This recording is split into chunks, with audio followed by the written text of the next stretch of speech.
How to become a lecturer or a professor in conversation with Dr. Nilanjana Bagchi. Dr. Nilanjana Bagchi is the head of the Department of Psychology in Bethune College for both undergraduate and postgraduate courses under West Bengal Education and Services.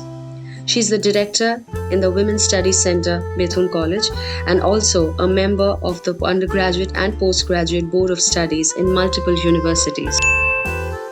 So what are the required academic qualifications? A person will have to have a master's degree in the subject, the master discipline, and the person will have to be either NET qualified or SET qualified, and or should have a PhD degree. Okay, so these are the basic requirements for getting the job. What are the required skills apart from academics? Apart from the degree, basic degrees, a very in-depth knowledge about the subject matter is essential. That's a fundamental prerequisite, of course, and also the ability to relate the subject with everyday life, so that in the class the students do not get bored and one can actually relate with the subject, the core subject matter with the real life experiences. Communication skill is extremely important, a very, very good communication skill. Of course, intelligence, aptitude in the particular subject, interest in the subject. And one thing is essential, that is, one should have the flair of developing oneself. I mean, the person should regularly update himself or herself, update and upgrade himself or herself with more and more information which are relevant and which are coming up eventually. What is the scope of growth in this profession?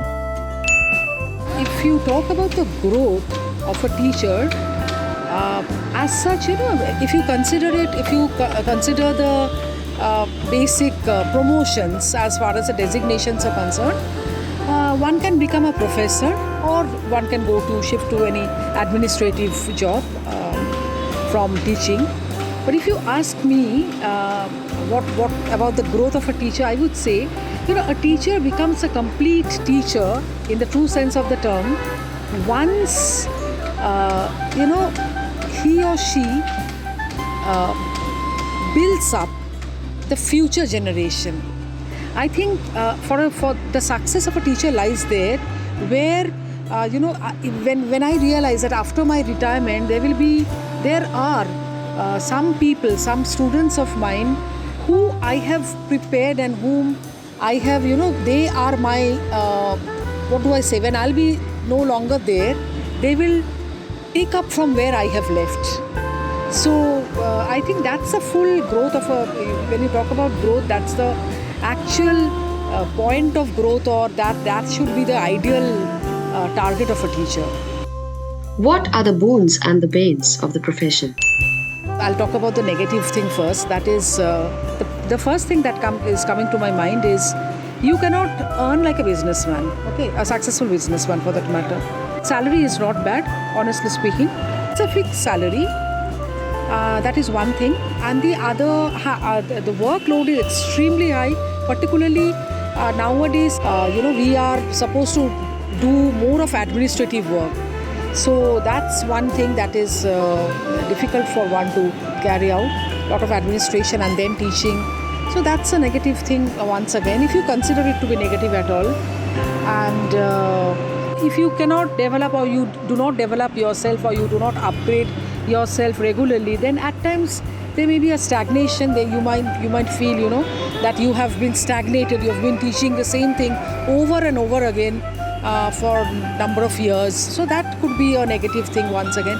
And when talking about the boons, it gives a lot of self-esteem. It boosts your self-esteem like anything. Like when you see a successful student of yours standing in front of you, doing extremely good in life, that's the greatest blessing for a teacher. So that is one thing. I think that is a blessing in the true sense. And secondly is, I know that one day I will be no longer there, but I know my subject matter, my mother discipline will be carried forward by my students who have prepared themselves. So that is again a blessing, and that a lot of prestige associated with it, lot of self-esteem associated, lot of blessings associated. What about the working hours and the duration of service? The working hours are at par with the working hours of the college or the university, but it doesn't actually end with the classes. One has to do a lot of administrative work after that. So there's, as far as I'm concerned, I can tell you that my working hours per day doesn't end with the end of the classes or the when the college gets over. Generally, I have to stay back till evening. And as far as the retirement is concerned, generally we retire at the age of 65. So it was 60 previously, but it has been extended to 65 years of age. What about the post-retirement possibilities? Teaching cannot end, it's a continuous process. One learns, as we say that learning continues from cradle to grave. So is the role of a teacher. Particularly after retirement, I feel that one becomes more free to contribute, because we are all indebted to the society after all. So there's a point of time when we want to, or we should give back something to the society for the benefit or welfare of the society. So one can actually take up social activities.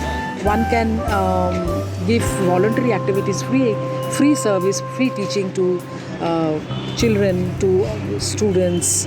So I think it doesn't end with retirement. It's a continuous process. What about the salary structure? If you join as an assistant professor, grade 1, you will, the salary approximately is around 39,000-40,000. And then as you get promoted, the salary keeps on increasing. And I think the maximum salary that one can get is around 2 lakhs. What about the changes in the trend of teaching? The mode of teaching has undergone a tremendous change, particularly during and after the pandemic. We never thought that teaching could be done online. So initially we were a bit resistant also about that, and we were very apprehensive about that.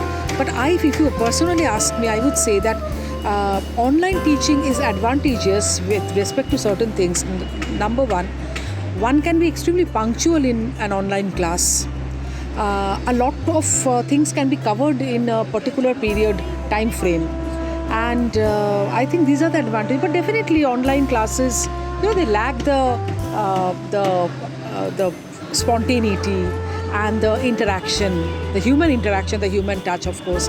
Yeah, teaching has undergone a lot of change, and I believe that henceforth in future we will come, we are going to see, we are going to experience teaching where it will be a mixed mode, and I think that will be good, for good only. Who has been your idol? Actually, I'm indebted to all the teachers who have taught me, indebted to everyone, starting from my school teachers to my university professors. Yeah, I can mention the name of Professor H.N. Gupta. He was my professor and mentor, and Professor Jagadindra Mondal, who was my PhD supervisor. I'm particularly indebted to Dr. H.N. Gupta because his way of teaching was excellent. He used to relate subject matter with a lot of practical experiences, real life experiences. So I have learned this technique of relating the core subject matter with everyday experiences, with real life experiences. So I'm definitely indebted to him a lot.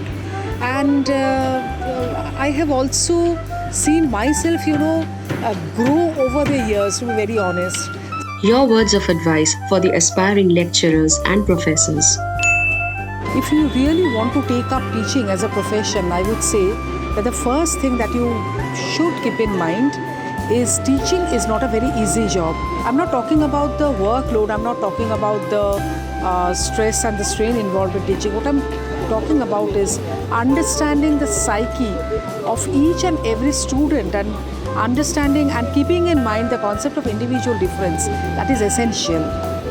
So it's difficult, at the same time it is a beautiful job. You will be able to see yourself evolving and growing over the years. Smile more, laugh more. They are free, but they get you worthy moments for a lifetime. Thank you for watching. Please do subscribe, like and share the video and press the bell icon so that you don't miss any video. Do follow me on Instagram and Facebook.